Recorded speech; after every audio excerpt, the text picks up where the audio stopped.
السلام علیکم ورحمت الله وبرکاتہ. زیم فیاض الدین او تاسو ګورئ د دین فطرت خپرونه.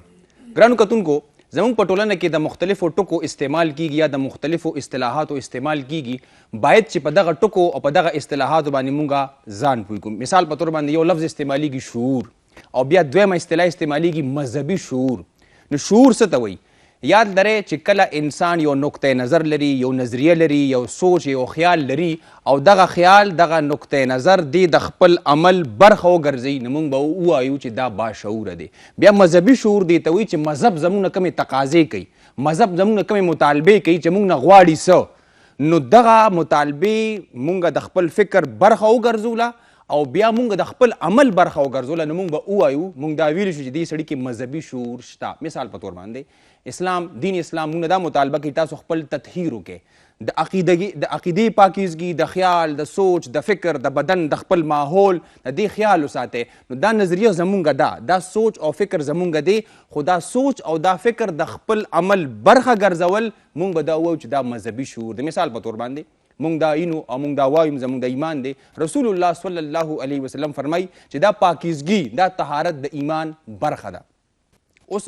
دا خبره زما د سوچ برخه خو ده، خو آیا دا زما د عمل برخه ده؟ نو که فرض که زما د عمل برخه ده، نو موږ به دا ووایو چې زه یو باشعوره مذهبي انسان یم. خو د بده مرغه موږ په یو داسې ټولنه کې ژوند کوو چې موږ په قرآن باندې ځان نه پوهیو، موږ په سنت باندې ځان نه پوهیو. زه ځکه مسلمان یم چې زما پلار مسلمان و، زه ځکه مسلمان یم چې زموږ ټولنه کې غیر چاپېره خلک مسلمانانو، نو ما کې هغه شعور نشته چې اسلام زما نه کومه مطالبه کوي، هغه مطالبه باندې زه پوره نه راځم، نو مذهبي شعور نشته. او یاد لرئ قرآن حکیم په دې باندې زور مروړی، جنت ته به هغه کس ځي، الله سبحانه وتعالی نه به راضي هغه انسان وي چې باشعوره مسلمان وي. او باشعوره کیږي به دې څنګه چې دې مطالعه کوي د قرآن کریم او د سنت رسول صلی الله علیه وسلم. نو زمونږ موضوع چې کومه ده هغه ده پاکیزګي. په ټولنه کې زمونږ د خپل ښار ته وګورو، دا ګند مونږ غورځو، او د بده مرغه زمونږ هغه شعور دا لیول په ګاډي کې به انسان رواني د کیلې پوستکې بار راغورځي. او اسلام دلته دا مطالبه هم زموږ نه کوي چې هر هغه کار نه موږ ځان بچ وساتو چې هغه ټولنې له، فرد له او ماحول له نقصان ورکوي. باید چې دې کار نه موږ ځان وساتو. نو په دې باندې به ژورې خبرې کوو. زموږ لومبنی میلمه او ډېر محترم زما استاد، زما په دې خبرو کې، زما په تربیت کې ډېر لاس هم دی، زما استاد دی ډاکټر محمد نواز صافي صاحب. د دوی تعلق جامعه پېښور سره دی، هلته دوی استاد دی، هلته خپل خدمات هغه پیش کوي. تاسو ته جی موږ په خیر راغلي وي. السلام علیکم. ډېره مهرباني فیاض صاحب. خیر دی جی؟ الحمدلله د الله. زموږ دویم انالیست ډاکټر مفتی اسرار مدني صاحب، السلام علیکم. وعلیکم السلام ورحمۃ اللہ. الحمدلله. استاد محترم نه به آغاز کوو. د طهارت پاکیزګي زموږ په دین اسلام کې څه تصور دی او دا څومره ضروري ده؟ څه نظر لرئ؟ دین اسلام ډاکټر فیاض صاحب تاسو خو په خپل تعارف کې په لنډو الفاظو کې د اسلام چې هغه څه تعلیمات دي د طهارت حوالې سره، د پاکیزګۍ حوالې سره، هغه تاسو په خپل انټروډکشن کې په خپل تعارفي کلماتو کې دا خبره ذکر کړه. موږ که قرآن وګورو نو قرآن موږ ته د طهارت حوالې سره ډیر جامع او جوور تعلیمات هغه موږ له راکړي دي. لکه مثلا په دویمه پاره کې که موږ وګورو نو قرآن یو ځای کې بعضې د طهارت احکام ذکر کی، نو بیا هغې له چې کله داسې یو جنرل مفهوم ورکوي، نو قرآن وایي چې صرف دا طهارت او دا پاکیزګي دا صرف د دې خاص د دې محل سره تړلې نه ده، بلکې ان الله یحب التوابین و یحب المتطهرین، چې الله د توبه ایستونکو سره مینه کوي او چې څوک ځان پاکوي نو الله د هغې سره مینه لري او د هغې سره محبت لري. دا د قرآن یو اصول شو. دارنګې سوره مائده کې په کوم ځای کې چې د اودس فرایض ذکر کوي، نو په هغه ځای کې د اودس فرایض ذکر کی، د تیمم د هغې احکام ذکر کی. نو بیا الله فرمایي چې تاسو ته ما په دې 15 وخته کې د دې اودس د حکم یا د تیمم په ذریعه باندې د طهارت دا حکم د دې د حاصلولو دا حکم ما تاسو له ولې درکړی دی. نو قرآن چې د هغې هغه علت ذکر کوي، د هغې حکمت ذکر کوي، نو الله فرمایي ما یرید الله لیجعل علیکم من حرج، الله تاسو په تنګسیا کې نه اچوي، ولکن یرید لیطهرکم کمال الله غواړي دا چې تاسو پاک کی. یعنی د اسلام بنیادی سوچ دا دی، د اسلام بنیادی تعلیم دا دی زمونږ تطهیر او زمونږ پاکیزګي ده. دارنګي کمنګه د قرآن چې کوم ابتدایي وحی ده، په ابتدایي وحی کې یو طرف ته کمنګه په سوره علق کې د اقرا دغه حکم له ډیر زیات اهمیت ورکو. په دویم صورت د اقرا نه بعد چې نازل شوی دی نو هغه د سوره قلم د دې بالکل د ایجوکیشن سره تعلق دی. لیکن ورپسې که مثلا تاسو په ابتدایي نازل کرده صورتونو کې چې یو پکې سوره مزمل دی، بل پکې سوره مدثر دی، نو که د سوره مدثر د هغې آیت تاسو وګورئ نو بالکل د اسلام په آغاز احکامو کې پای کې قرآن وی وثیابک فطهر، خپله جامه هغه پاکه ساته. یعنی د دې نه تاسو اندازه والی چې په اسلام کې د طهارت د هغې څومره اهمیت دی. موږ که مثلا قرآن کې د دې حوالې سره که د پخوانو قومونو د پخوانو امتونو که چېرته موږ د هغوی هغه واقعات ګورو نو قرآن د دې حوالې سره مستقل واقعات هم موږ ته ذکر کړي دي. په سوره سبا کې قرآن د اهل سبا والو چې د صورت نوم د دغه قوم د هغوی په نوم باندې مصدر دی، د آیت نمبر 15 نه د هغوی واقعه قرآن ذکر کوي. د سبا والو د هغوی چې کله قرآن د هغوی د کلي د ملک یمن د هغه مملکت سبا د هغوی حالات ذکر کوي نو قرآن دا وایي چې د هغوی باغونه نو قرآن د مختلف د ګڼو باغونو دارنګې د هغه کلي د صفایۍ د هغوی د پاکیزګۍ قرآن په دوو لنډو الفاظو کې هغې ته وایي بلدتن طیبتن، دا ډېر یو ښکلی وطن و، یو ښکلی کلی و، یو ښکلی ملک و، بلدتن طیبتن. که تاسو بیا په هغې باندې د علماو تشریحات وګورئ چې قرآن خو ډېر بلدتن طیبتن دا خبره ذکر کړې ده، نو چې بیا موږ د دې مزید ډیټیلز ته لاړ شو چې اخر بلدتن طیبتن د دې معنا څه ده، نو هغه دا وایي چې یاره د دې هوا پاکه وه، د دې ماحول پاک و.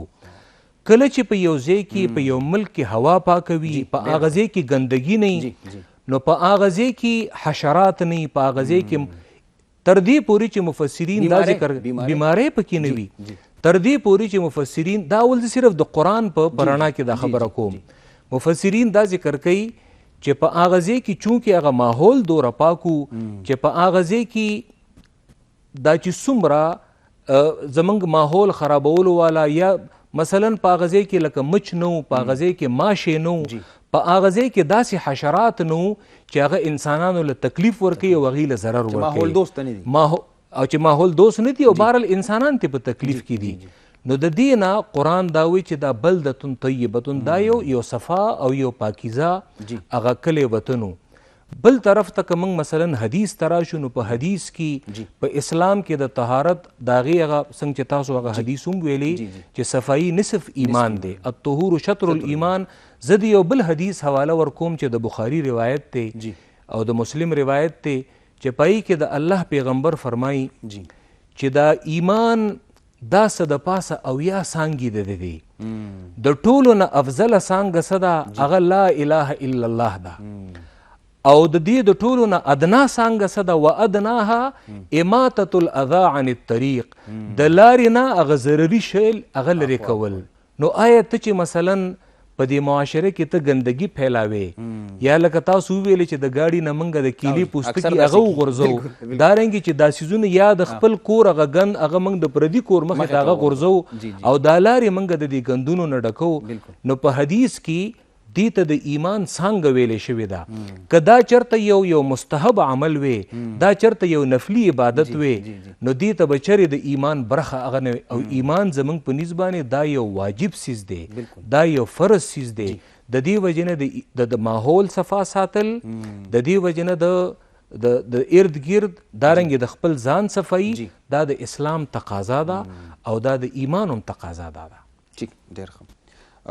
مفتی صاحب، استاد محترم خو ډېر زیات تفصیلي او ډېر خوندور بحث وکړو، علمي بحث وکړو، د قرآن نه هم دلایل ورکړل او د سنت رسول صلی الله علیه وسلم نه هم خبره وکړل. تاسو موږ ته ووایئ چې یو طرف ته دا تعلیمات دي، بل طرف ته موږ خپلو لارو ته وګورو، خپلو کوڅو ته وګورو، نو هغه د ګند نه ډکې وي، بل طرف ته دعوې موږ دومره غټې غټې کوو چې زه مسلمان یم. نو دا تضاد نه دی؟ څه نظر لرئ؟ بسم الله الرحمن الرحیم. وصلی اللہ علی النبی الکریم اما بعد قال اللہ تبارک و تعالی ان اللہ یحب التوابین و یحب المتطہرین. فیاض الدین صاحب ډېره زیاته مننه. یقینا د دې وخت مطابق ډېر اهم موضوع ده. الله دې وکړي چې موږ په ښه اړخونو باندې خبرې وکړو، اورېدونکي ترې مستفید شي او عملي ژوند کې په کار راولي. آمین. دا خبره خو مونږ ډېره زیاته په فخر باندې کوو. یقینا قابل فخر هم ده چې اسلام دا شانتې دین دی چې هغه صفایي په ترجیحاتو کې ساتي. بلکې زه تاسو ته یو بله خبره وکړم چې اسلام دا شانتې دین دی چې صفایي له یې په عبادت باندې هم فوقیت ورکړی دی. پهله به صفایي حاصلې بیا به عبادت کې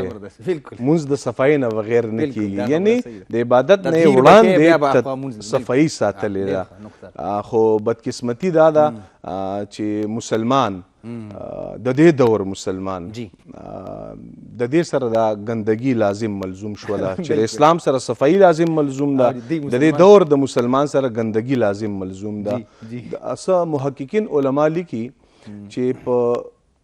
19 صدۍ پورې دا د معاشرتي صفایي کنسپټ په اسلام پورې بالکل خاص و. مغربي دنیا به د اسلام نه استفاده کوله چې معاشره به صفا څنګه ساتي، کور او محله به څنګه صفا ساتي. په 19 صدۍ دا زوال پر مسلمانانو باندې د 19 صدۍ نه پس راغلی دی.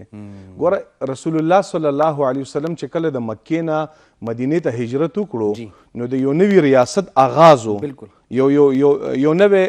نظام وجود ته راوستلو. نو په دې موقع باندې تاسو به دا خبره په نوټس کې راغلی وي چې تاریخدان لیکي، سیرت نگار لیکي، رسول الله صلی الله علیه وسلم یو جمله فرمایلې وه او په هغې جمله کې دا خبره کړې وه چې بهترین خیر الدین بعد الایمان النظافه. وی بهترین دین د ایمان نه پس، یعنی د ایمان قبلېدو نه پس بهترین عبادت صفایي ته ویلی و. یعنی د مدني ژوند آغاز کوي او په هغې آغاز کې رسول الله صلی الله علیه وسلم د صفایي هغه تعلیمات عام کړل، یعنی د آبادۍ نه مخکې د صفایي تعلیمات ورکړل. او بل دا په هغې دور کې د ګندګۍ مزاج په یهودیانو پورې محدود و او رسول الله صلی الله علیه وسلم صحابه کرامو ته په تاکید سره ویلي و نظفوا افنیتکم، وایي تاسو د خپل ارد ګرد د سراونډینګ ایریا او دا محلې دا کورونه دا صفا ساتئ. د هغې ټیم په یهودیانو کې دا یوه خرابي وه چې خپله ذاتي صفایي پسند وو خو محلې به یې ګنده وې، د کور مخې له به یې د ګندګۍ ډیرانونه وو. نو دا رسول الله صلی الله علیه وسلم دا سیز په ترجیحاتو کې ساتلی و. بلکې څه محققین علما خو دا لیکي چې د هغې دور یهود به دا خبره کوله چې د رسول الله صلی الله علیه وسلم چې کوم دا ملګري وی دا ډیر زیات صفایي پسند دي، دا ډیر زیات د رسول الله صلی الله علیه وسلم د ملګرو صفایي پسندي هغوی هم د هغې د حقیقت نه انکار نشو کولی. نو دا صفایي د اسلام د اولې ورځې نه یو لازم جز پاتې شوی دی. لیکن په دې ټایم کې مونږ عملی طور باندې په دې کې ډیر زیات پاتې یو، کمزور یو. ما یو ریسرچ کتلو چې WHO ریسرچ دی، په پاکستان کې 40% بیماریان د ګندګۍ د وجې نه لګیږي. زمونږ د معاشرتي چې کومه ګندګي د کوڅې محلې هم ګنده دي. بیا یو بل د پېښور په سطح باندې یو ریسرچ دی، د پېښور 28% ایریا د دې حکومتي عمل درآمد نه بهر د دوی ورته اکسس نشي کولی. یعنی د صفاین 28% حصه باندې د پېښور د میونسپل ادارې ریټ قایم نه دی، هلته کې دوی اکسس نشته دی. او یو بل د دې حوالې سره یو بل ریسرچ دا دی چې د پاکستان 29% مساجد صرف د هغې بهر ایریا صفا ده او د 29% نه علاوه ټول مساجد د پاکستان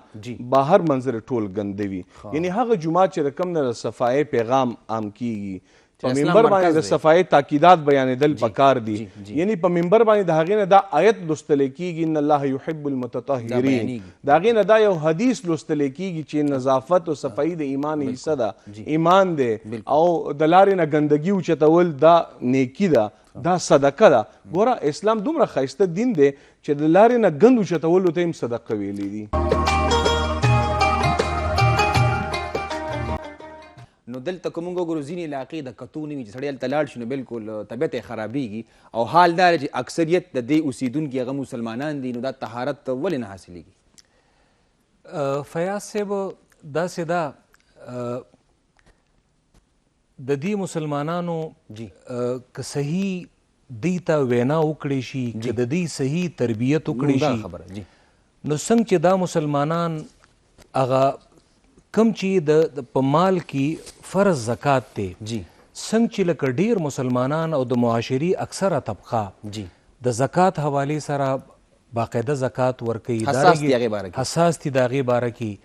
دارنګې تاسو وګورئ نو اختر چې کله راشي پای کې د قربانۍ حوالې سره ښه د اسلام یو جوش و خروش سره کوي تاکید سره کوي دارنګې د اسلام نور احکام والا دا وجه څه ده دا وجه دا ده چې د علماو د طرف نه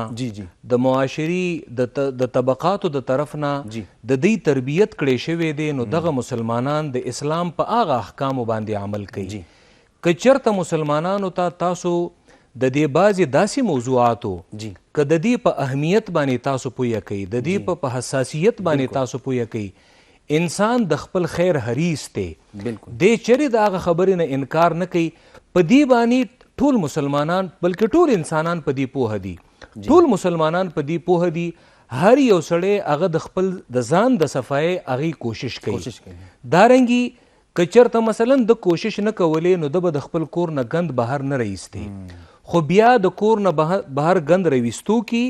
او بیا هغه ګند په غیر مناسب ځای کې لړه کولو کې د تربیت پکار دی نو چې د هغه حوالې سره تربیت وکړی شي زمونږ پکار دا ده چې په دې کې زمونږ اکیډیمیا چې زمونږ زه بل ورستلی وم بونیر یونیورسټۍ ته نو په هغه ځای کې د بونیر چې کوم وایس چانسلر دی هغې چې کوم د ورکس ډپارټمنټ یا چې کوم متعلقه کومه شعبه وه نو د صفایي سوترایۍ حوالې سره هغې په هغې باندې یو میټینګ کوو زه هم په هغه موقع باندې ناست وم نو هغې دې حوالې سره لکه پریشان و چې یاره موږ دا ګند د یونیورسټي د بونیر د دې خلکو دپاره موږ یو ماډل څنګه جوړ کړو نو ما هغې ته وویلې ماجي زه به په دې کې خپل یو رای دا ورکم تاسو په دې کې د یونیورسټي چې دا څومره سټوډنټس دي دا تاسو په دې کې انوالو کړئ کله چې زمونږ په معاشره کې د معاشري هر فرد د معاشري په صفایۍ کې د برخه نه ده اخیستې دا یاد ساتئ لکه زمونږ معاشره دا نه د حکومت د هغې ادارې کار کوي نه دا د هغې په مهنت باندې کیږي او نه دا ریاست او حکومت کولی شي بلکې د دې دپاره که تاسو مثلا حالانکه موږ په ایشیا کې اوسیږو په ایشیا کې که تاسو د کنټریز د هغې هغه رینکینګ د کلینلینس حوالې سره د صفایۍ حوالې سره که هغه تاسو راوباسئ نو په دې کې په ټوله دنیا کې یورپ په ټاپ باندې دی خو لیکن په هغه ابتدایي 15-20 ملکونو کې د ایشیا موږ سره مثالونه شته لکه جاپان د هغې مثال دی سنګاپور د هغې مثال دی د صفایي بالکل ډېره ده یو مثالي صفایي ده که تاسو مثلا ایون صرف د جاپان حوالې سره وګورئ پای کې چې کوم ماشومان هغې سکولونو ته راځي نو هغه ماشومان استادان د هغې چې تربیت کوي نو هغه په دې انداز باندې کوي هغه کلاس روم بالکل صفا وي لیکن د هغه ماشومانو د راتګ نه مخکې دا استادان هغې قصدن هغه کلاس روم هغې کې ځای په ځای باندې ګندونه لړه کي کله چې هغه واړه ماشومان هغه د کیجی والا ماشومان هغې راشي نو لومبی کار د هغې دا وي چې هغې هغه ګرد صفا کي دا وجه څه ده دا د قوم یو تربیت دی د هغې یو ټریننګ دی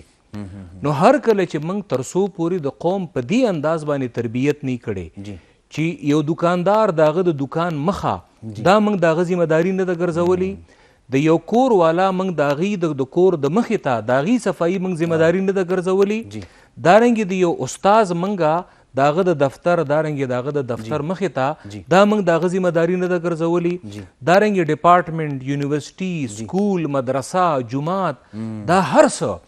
دا چې موږ تر څو پورې په دې کې من حیث القوم موږ په دې کې برخه نه ده اخیستې نو دا به ډېره ګرانه شي دا به ډېره ګرانه شي او بل قوم په دې خبره باندې پوهول غواړي ګورې دا یاد ساتئ کله چې ته یو مسلمان ته کله ته دا خبره وکړي چې د الله پیغمبر دا فرمایي لکه زه اوس مثلا یو حدیث ویم په هغه حدیث کې د الله رسول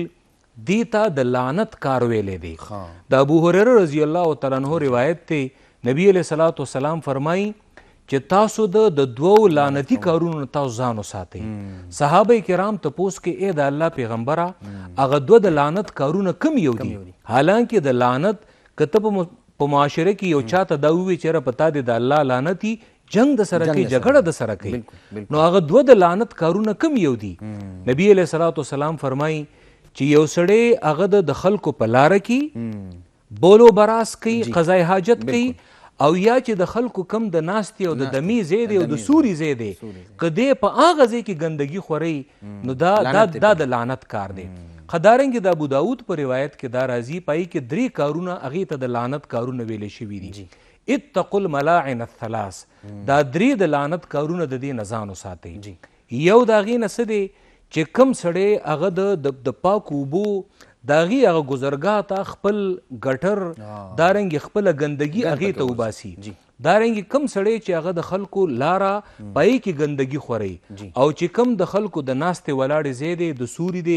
د هغې د دمې ځای دی چې یو سړی په هغه ځای کې ګندونه خورئ، نو دا ټول د لعنت کارونه دي. مسلمانان چې کله ته په دې خبره باندې پیش کیو نو بیا خلکو د دې راز معلوم کړلو، وایي مفتی شفیع صاحب چې کله واشروم یوز کی کنه وایي هغه صفایي کوي د واشروم، چې بل کس راشي هغې ته زه تکلیف ورنه کومه. دا ایذا ده کنه، ایذا څه شي ته وایي؟ بل کس ته تکلیف ورکوله. او زمونږ او دا مفتی تقی عثماني صاحب وایي یورپین ممالک وایي اکثر ممالک ما کتلي دي، وایي هلته کې چې څومره عوامي واشرومز دي کنه، وایي هغې مشاهده ما په دې نیت باندې کړې ده چې زه لږ شانتې دا تقابل وکړم. وایي انتهایی صفای د صفای اهتمام پکې زیات دي. تاسو زمونږ د پېښور عوامي واشروم وګورئ کنه، وردن وتل عوامي واشروم پرېږدئ. زمونږ چې کوم مساجد دي په دې کې کومې غسل خانې وي هغې ته تاسو دننوځئ. مساجد چې د صفای تعلیم عام کوونکي ادارې دي، بلکې که زه لږ مخکې نور لاړ شم زموږ مدارس ته لاړ شئ نو مدارسو کې د واشرومونو تاسو لږ شانتې مشاهده وکړئ چې کوم طالب علمان به مستقبل علما وي او هغه به د صفای پیغام معاشرې ته ښیي، هغه به د صفای اختیار کوونکي خلک پیدا کوي واشرومونو کې. سکولز کالجز خو هغه خبره خو به ویلو نه، زمونږ دا چې کوم د پېښور ښه نامور جامعات دي د دوی د واشرومز ته تاسو لاړ شئ هسې د مشاهدې لپاره. سیولایزډ کسان، ایجوکیټډ، BSO MSO ماسټر لیول سټوډنټس به او واشروم یې وګورئ نو دا سیزونه دا دي کنه چې دا سیز کله عملی طور باندې اگر نشي نو یقینا، بلکې فقها په دې خبره باندې متفق دي. د فقهاو په منځ کې خو اکثر په مسلو کې اختلاف وي، خو په دې خبره کې د هغوی اتفاق دی چې د لارې صفایي واجب ده، دې ته وجوب هغه درجه حاصله ده چې په لار کې ګند پروت وي هغه ګندګي اوچتول دا درجه د وجوب ده، دا واجب دي چې اوچته نه کې ګناهګارېږي. تاسو پکې څه اضافه کول غواړئ؟ ما په دې کې دا دغه کوو چې د هر یو قوم د هغې د تهذیب پته لګېدل ډېر په اسانه باندې هغه کېږي. د مشران دا وایي چې د قومونو د تهذیب پته هغه د دې نه ولګوه چې دوی د لارې مزل څنګه کوي، د لارې تګ راتګ څنګه کوي. نن زمونږ حال وګوره، دارنګې د قومونو د تهذیب پته د هغې د صفایۍ سوترایۍ د دې نه خبره تاسو لکه ډېر په اسانه باندې تاسو مشاهده د هغې کولی شئ، نو د دې نه د قومونو د هغې د تهذیب د هغې پته لګي. زمونږ په دې ځای کې موږ هر سړی بس هغه کوشش کوو چې یاره د فیاض صاحب د څه کردار ادا کړه، دارنګې د مفتي صاحب د څه کردار ادا کړه. موږ خپل ځان مسؤول او ذمه دار نه ګڼو، حالانکه هغه د احمد فراز یو شعر دی لکه منګه د شکوی شکایتونو دپاره موږ ښه کافي تکړه یو، او شکوی ظلمت شب سے تو کہیں بہتر تھا اپنے حصے کی کوئی شمع جلاتے جاتے. په کار دا ده چې موږ لکه هر سړی چې تر څو پورې دا معاشره موږ په خپله اون نه کړو او موږ په دې کې هغه خپل کردار ادا نه کړو، دا یاد ساته د دې معاشرې د اصلاح دپاره او د دې د صفایۍ دپاره موږ له به د بهر نه څوک نه راځي. نو استاد محترم یو سخت سوال زه کوم چې تاسو ووایئ چې کوم د اسلام مراکز دي هغه ځای نه دا خبره نه کېدي نه، خو دا خبره څرګندي کړي چې دغه خلک قابل اصلاح شو. دې کې شک نشته فیاض صاحب، دا خو زمونږ د منبر او د محراب نه څنګه چې ما مخکې وویلې چې لکه ډېرې داسې مسلې چې عام عوام عام مسلمانان په هغې باندې عمل کوي د هغې وجه څه ده چې د منبر او د محراب نه هغه ډېر ریګولرلی هغه لکه بار بار هغه بیانېږي بار بار دا به چېرته په یو ورځ کې دا مسایل نه حل کیږي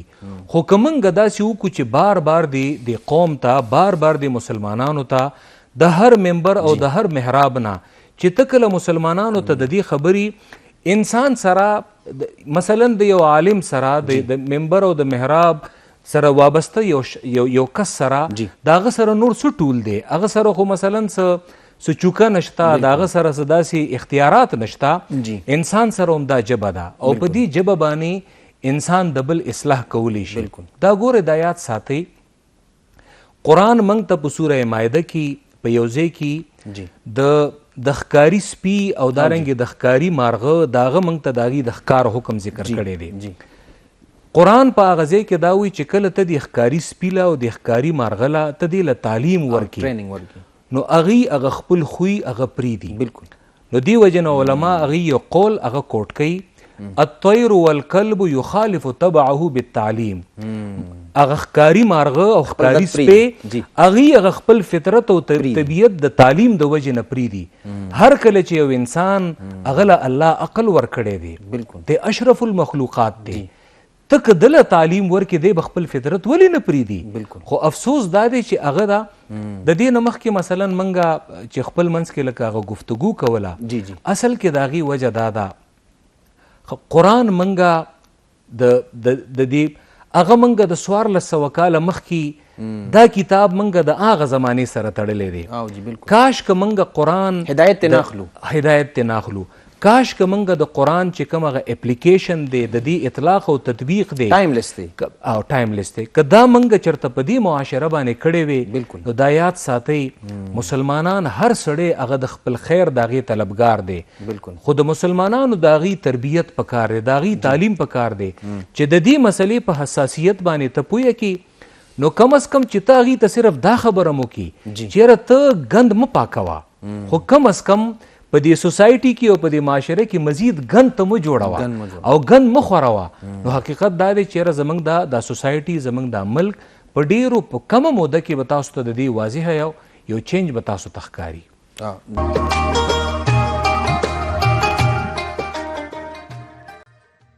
زه دا وایم چې زمونږ محققین علما لیکي کنتم دعاتا باعمالکم لا بالسنتکم وای د زبان په ځای باندې ته د عمل په ذریعه باندې ته دعوت ورکا لکه زمونږ په دا خبره یو تل حقیقت دی سکولز سرکاري سکولز ته لاړ شئ یونیورسټو ته لاړ شئ مدارس ته لاړ شئ مساجدو ته لاړ شئ دا څیز په پریکټیکل هغه کې شته دی که نه چې ګنده دي زمونږ واشرومز ګنده دي زمونږ وضوخانې ګنده دي دلته کې هغه کس راځي چې کوم مسلمان دی او د خاصه صفایي ده خو د دې وضوخانه ګنده ده بلغم په دې کې پروت وي ټیشو پیپر په دې کې پروت وي نسوار په دې کې پراته وي د لوټو انبارونه په دې کې پراته دا حقیقت دی که نه دی دا موږ ډیلي مشاهده کوو دا څیزونه دا څوک همدا مسلمان دې ته خو به حکومت نه راځي که نه چې ستا واشروم هم صفا کړي ستا وضوخانه هم صفا کړي څه څیزونه ستا په پاټ باندې کارونه دي هغه بلکې که ډېر د بدقسمتۍ خبره ده په دې ځای کې زمونږ د ګند دپاره چې کوم کوړهدان پروت دی که نه نو په هغې کې لکه هغه ګند غورځول لکه دا موږ ته یو لوی کار ښکاري دا موږ ته یو لوی کار ښکاري چې یاره موږ په هغې کې ګند لړه نه کړو د هغې نه لاندې ډېران جوړ ما یو ځای کې یو داسې یو ډسکشن کېده نو په هغه ځای کې چا ما ته دا وویلې چې یاره جي دا تاسو چې مثلا ځکه ما په یو موقع باندې د عدل او د ظلم تعریف وکړه نو هغه ما ته دا وویلې دا ما د یو سټوډنټ د هغه د خولې نه دا یو نقطه دا یو پوینټ دا ما ته واضحه شوی و چې ما کله د عدل تعریف دا وکړو په دې د ټولو علماو اتفاق دی ما چې کله د ظلم تعریف وکړو په دې د ټولو علماو اتفاق دی په عربی کې عدل موږ دې ته وایو وضع الشیء فی محله یا فی موضعه او ظلم موږ دې ته وایو چې وضع الشیء فی غیر موضعه ویره جی دا موږ چې مثلا دا کم ګند دی دا چې په کم ځای کې دا چې موږ په کم ځای کې لکه لړه کول غواړي او هلته لړه نه کړو بې ځایه ځای لړه کړو نو آیا دا ظلم نه دی نو ما ورته ویلې مې ډېره بهترینه خبره دې وکړه واقعي د عدل یعنی کته د هغه د عدل او د ظلم هغه ډیفینیشنز هغه کته په دې باندې اپلای کې نو په قرآن کې د عدل او د ظلم حوالې سره تاسو وګورئ چې بیا څومره نصوص دي او څومره آیتونه دي. بالکل ډېر ښکلی بحث تاسو وکړه.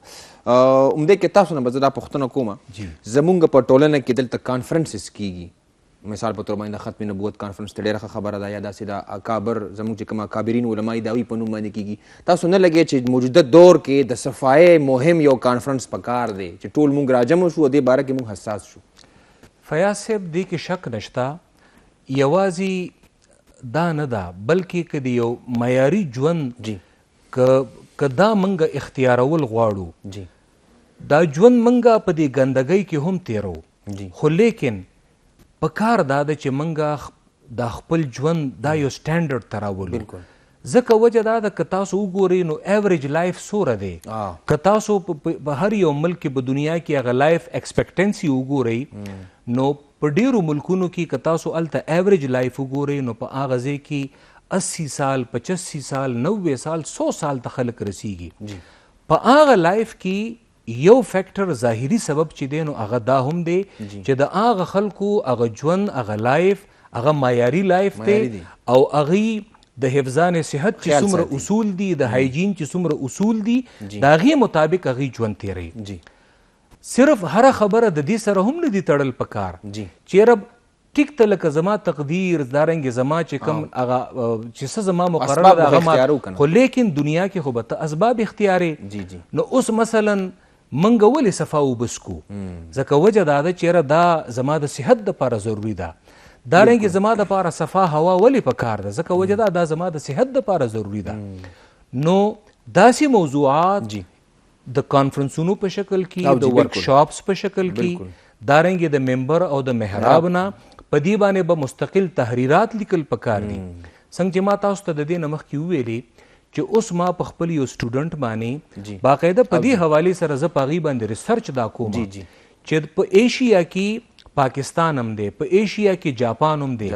لیکن جاپان ولې موږ په صفایي کې د یو اگزامپل په طور باندې پیش کوو حالانکه زه مسلمان یم مسلمان نه دی. نو موږ د اسلام د اصولو په رڼا کې د دې دوه معاشرو موږ د دې یو تقابلي جایزه اخلو چې د دې اخر وجه څه ده چې هغه خلک پې عمل کولی شي او موږ پې عمل نه کوو. نو داسې ده د دې موضوع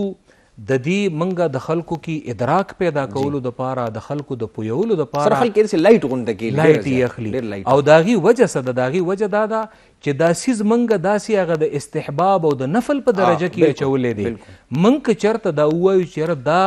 که تاسو گند خوروئ دا سبب د لعنت دی او لعنت دې ته وایي چې ته د الله د رحمت نه لرې شوې. دارنګې هر کله چې ته یو کس ته دا ووایې چې دا ستا د ایمان برخه ده، دا ستا د ایمان شعبه ده، څنګه چې ته حیا اختیارې ته دارنګې د ایمان د نورو شعبو د هغې لحاظ ساتي دا هم د ایمان یو مستقله شعبه ده. نو چې موږ کله خلکو ته په دې طریقه باندې تعلیم او ټریننګ ورکو نو زما خیال نشي چې خلک په دې باندې عملونه کوي. ٹھیک مفتی صاحب زمونږ چې قام له تعلیم ورکړي شي اکثر دا خبره کیږي او ډېره مهمه خبره چې قام له تعلیم ورکړي شي چې بچې ګند چې څوک نه غورځي دا تقوا ده اصل کې، واشروم بل لپاره قابل استعمال پرېښودل د اصل کې تقوا ده. داسې قسمه سکولینګ اکثر کیږي خو په غیر نصابي خبرو کې دا ورته نه بیانېږي. نو تاسو نه ګڼئ که فرض کړه ممبر نه دا خبره وکړي شي څنګه چې ډاکټر صاحب استاد محترم او پروفیسر صاحب وایي داسې پوهنتونو کې ده وایي نو تبدیلي به راشي. خو زما په خیال موږ چې کوم استادانو سره اکثر بالکل دا نه ډسکس کیږي. نو څه نظر لرئ دا او زه خبره پې نه کیږي په دې سلسله کې تاریخ رښتیا که ونه ویلی شي نو حق بیا نه ادا کېږي. زمونږ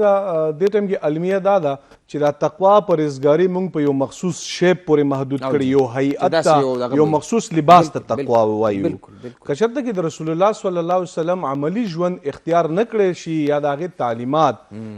نظرانداز شي دا تقوا خلاف کار دی. رسول الله صلی الله علیه وسلم د صفای متعلق ډېر زیات تاکیدات دي تر دې پورې ډاکټر صاحب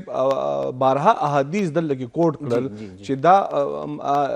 لعنت شوی د هغه کسانو باندې. او رسول الله صلی الله علیه وسلم د صفای متعلق وګورئ په ولاړه باندې د اودس ماتې نه رسول الله صلی الله علیه وسلم منع کړې ده او دا یې ویل چې تاسو په لاره کې اودس ماتې مه کوئ، تاسو په سورو کې اودس ماتې مه کوئ. د دې وجه دا ده چې تاسو لار د انسانیت سره تعلق ساتي، انسانیت پې تیریږي. نو زمونږ په معاشره کې د دې اویرنس دپاره چې کوم اهم پلیټ فارم دی، ابتدایي طور باندې سکول دی، مدرسه ده او مسجد دی، چې دا فعال کردار ادا نه کړي او عملی طور باندې صفایي معیوب کار نه دی. زمونږ په دې هغه کې صفایي کولو کې مونږ عیب محسوسوو. زه به دې کې دا خبره وکړم چې کله د مسجد نبوي تعمیر کېده نو زما په خیال رسول الله صلی الله علیه وسلم پکې پریکټیکلی کار حصہ اغستې وه او رسول الله صلی الله علیه وسلم په باره کې دا خبره مونږ زبانی طور باندې ډېر وایو چې په کور کې به جارو وهله، په کور کې به صفایي کوله، خو بیا پریکټیکلی مونږ دا اختیارونه. دا یو غټه المیه دا ده. ما تاسو دا گزارش کوم چې زموږ کوم اکابر علما تیر شوي دي هغه دې متعلق ډېر زیات حساس وو. هغوی به د خپل چې کوم د هغوی د پارټ د صفایي کار و هغوی به پخپله کولو، بل کس ته به د دې سره هغه موقع نه فراهم کوله. مفتي شفیع صاحب په باره کې راځي چې هغوی به خپل واشروم پخپله صفا کولو. یعنی دومره عظیم شخصیت دی، خپله کار کوي. دا دی کنه دا اصل تعلیمات دي د اسلام. خو یو بل غټه بدمرغي دا ده چې په 19مه صدۍ پورې د اسلامي امت، مسلمان امت دنیا ته د تهذیب ښودلو، د صفایي طریقې ښودلې او په صفایي کې مغربي دنیا فیسیلیټیټ کول، هغوی ته فنډینګ کولو. اوس همدغه مسلمان د مغرب فنډینګ ته ناست دی، په صفایي کې موږ ته فنډینګ کوي، په اداره صحت کې موږ ته فنډینګ کوي، WHO موږ ته فنډینګ کوي. وجه دا ده چې مونږ خپل ذمہداري نه پوره کوو. که به حیثیت حکمران دی ذمہداري نه پوره کوو، حکمران دی ته به د صفایي دپاره دا نظام اپډیټ کې، اپګریډ کې. د همغه 200 کاله مخکینی نظام د یو کس به راشي د کور مخې نه به ګند راوالي او بالټي کې به یې واچي، ګاډي کې به یې واچي، یو به یې سي. عالمي دنیا ترقي یافته ممالک د دې لپاره د ریسایکلینګ هغه کوي، د ګندګۍ نه هغوی فائدہ ورکوي ملک له او ویسٹ مینجمنٹ کوي. او یو د یو تحقیق مطابق په پاکستان کې په ډیلی بیسس باندې 55 ټن ګند جمع کیږي. 55 ټن یا د کې پی په سطح یا پاکستان په سطح باندې. او دا ګند یو ځینې اوچت کو بل علاقه په ګنده کو. د دې لپاره د حکومت ذمہ داری ده چې دا ریسایکل شي. یا د پیښور ما تاسو ویل چې پیښور 28% علاقه د حکومت د عمل درآمد نه بهر ده. هسپتالونه زموږ د ګندګۍ ډېر چې صفایي سړی اختیاري د عملي دعوت هم د دنیا ته لتكونوا شهداء على الناس. په دې باره کې ماته د یو مستشرق خبر را یاده شوله. هغه وایي چې اسلام ډېر زیات د نظافت والا او د پاکۍ والا دین دی، خو مسلمان ګنده دی. دا خبره هغوی کوي، مسلمان ګنده دی خو اسلام پاکیزه دی. او مغربي دنیا خپل ژوند، خپله معاشره د ځان لپاره د سهولت والا د اسلامي تعلیماتو په ذریعه باندې جوړه کړې ده. اسلامي تعلیمات هغوی د ایمان د تقاضې د وجې نه اختیاروي، خپل ځان په فیسیلیټیټ کوي. او مونږه چې ښه ښایسته اسلام دی را سره، دین دی را سره، جامع دین دی را سره، د دنیا د هر یو د ژوند د هرې مسلې حل پکې دی. خو مونږ صرف په عباداتو پسې نښتي یو چې ښه ډېر مونځونه وکړو، ښه ډېرې عمرې وکړه او د اختر قرباني وکړه او لرې د ګاونډي کور مخې ته لاړه کړه. دا کوو که نه کوو؟ یعنی دا غټ اختر په ورځو کې دا خبره د مشاهدې خبره ده چې مونږ جومات ته په داسې حالت کې نه شو چې په پوزه باندې رومال نه وي ایښی او هغه دین چې پیاز به نه خوري په هغه ورځ. په دې تسلسل کې سیرت دا خبره لیکي چې د رسول الله صلی الله علیه وسلم په ټایم کې به قرباني وشوله، د قربانۍ ګندګۍ په هماغه ځای کې به یې پیشکې خاورې راواچولې، هغه به یې اخوا دېخوا نه خوځولو. یعنی هلته کې به قربانۍ په کلاو ځایونو کې کېدلې. دلته کې خو چې د یو کور آبادي کېږي که نه، کالونه یې په قهر باندې اخته کړي وي د ماربلو د ګندګۍ د وجې نه، د سیوریج د هغه د وجې نه. او هغه چې نن سبا هغه سیمنټ په هغه شي کې خېږي ټک ټک ټک د شپې په 2:30 بجې باندې ګاډی وچلېږي او د سحر په موس پورې. دلته کې خو انسانیت نشته دی، مسلمانیت نشته دی، اسلامي تعلیمات نشته. خو چې خبرې کې بیا خلک زموږ نه خلکه مطلب تنګ دي اور کې رانه ولاړ دي په مختلفو طریقو. ګوره زموږ د رویو د وجې نه مسلمان نسل بې دینه کېږي، بل به رانه سره هغه واخلي. تاسو موږ ته ووایئ چې سړی به په 1 کروڑ روپو ګاډي کې ناست دي، 50 لک روپو ګاډي کې به ناست دي. تاسو وګورئ که نه په موټرۍ باندې تاسو هم کتلي، ما هم کتلي دي، او کیلې پوستکي به بار راغورځي، بلي به بار راغورځي. دا لکه دا مسلمانان دا کوي که نه؟ د کتاب او سنت بنیادي تعلیم سره دی کې کم ځای کې خرابې دی. نو اصل خرابې خو هم د دې انسان دی. جی د دې انسان د هغه لا علمي ده. که چېرته په زیات دولت حاصلولو باندې، که چېرته د انسان د هغه عقل کار کولی په زیات دولت باندې عقل نه راځي. دارنګې په غټ ګاډي کې په ناسته باندې انسان کې عقل نه راځي. عقل په انسان کې راځي هغه له په شعور ورکولو باندې، هغه له په علم ورکولو باندې. که چرته عمده انسان که دا ته ایجوکیټ کړي په دې حوالې سره چې په دې ته ښه نه ښکاري. بله خبره دا ده زموږ په معاشره کې اصل کې رو چې کوم هغه د بل د بد کار نه د خراب کار نه د منې کولو رو هغه څیز کوم چې اسلام موږ ته هغه رد منکر وایي نو موږ هغه څیز هغه موږ پرېښوده. مثلا دا ده که ته په یو ځای کې ګند غورځې نو زه په دې وجه تا ته د هغې وینا نه کومه چېرې ته به رانه خفه شي. حالانکې که تاسو د مغربي سوسایټي وګورئ چې د هغې موږ مثالونه ورکوو نو په هغه ځای کې که مثلا د یو سړي د کور مخې ته که هغه کبل هغه غټ شي چمن هغه غټ شي نو بل ګاونډي راځي او هغه ته دا وایي چې ستا نه ولې دا د نه ولې غټ شوي ته ولې د دې د صفای سترای اهتمام نه کوي. نو په دې ځای کې هر سړی دا وایي چې به دا زما ذمہداري نه ده او دا د ده ذمہداري ده. بل په اسلام کې که تاسو وګورئ نو د خولې د صفایۍ نه راوالې د الله پیغمبر فرمایي چې مسواک چې دی نو دا یو طرف ته د خولې د صفایۍ د هغې سبب دی بل طرف ته د رب رضایي په دې کې ایښې ده. یعنی ته د اسلام د خولې او که زما په امت باندې که چېرته زه د مشقت یره را باندې نه وې نو ما به دوی ته د هر مونځ دپاره د هر اودس دپاره ما به دوی ته د مسواک حکم کړی وی. څنګه چې اسرار صاحب دا خبره وکړه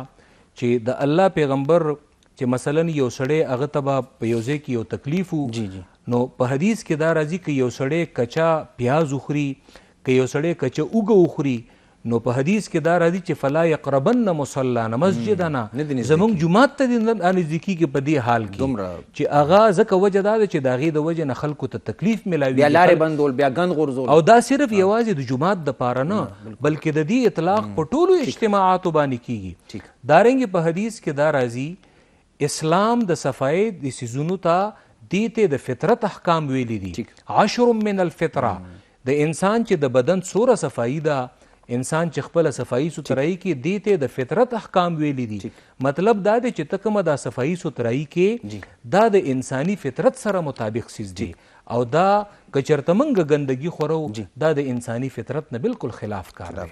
ډېر خوشحاله شوم ډېر علمي خبرې تاسو وکړې. ستاسو هم یو جهان مننه ستاسو هم استاد محترم یو جهان مننه. الله هم ښه آباد الله هم بار بار راوله. ګرانو کتونکو زموږ د دین فطرت پروګرام وخت سر ته ورسېد. تاسو وکتل زموږ علما ډېره تفصیل باندې خبره وکړله چې دا تقوا ده چې مونږ ګند نه غورځو. دا تقوا ده چې مونږ د بل کور مخې ته ګند نه غورځو. دا تقوا ده. دا یاد لرئ څنګه چې مونږ ته دا ویل کېږي چې تقوا په بنیاد باندې به مونږ جنت ته ځو نو دا اعمال تقوا ده چې زه به ګند نه غورځم. دا وطن زمونږ دی دا ښار زمونږ دی دا د ګلونو ښار دی. راځئ چې بیا هڅه وکړو بیا کوشش وکړو چې دا وطن ګلي ګلزار شي او دا به داسې نه کېږي چې زه به شروع کوم دا به تاسو به هم کوئ څه به زه شم او څه به ته شئ که نه. نو تاسو به هم خپل کار کوئ موږ به هم خپل کار کوو. عالم به خپل کار کوي خطیب به هم خپل کار کوي پروفیسر صاحب به هم خپل کار کوي. نو هغه ورځ لرې نه ده چې دا ښار واپس خپل حالت ته راشي. بارک الله لي ولكم في القرآن الحكيم ونفعني وإياكم بالآيات وذكر الحكيم آمين يا رب العالمين.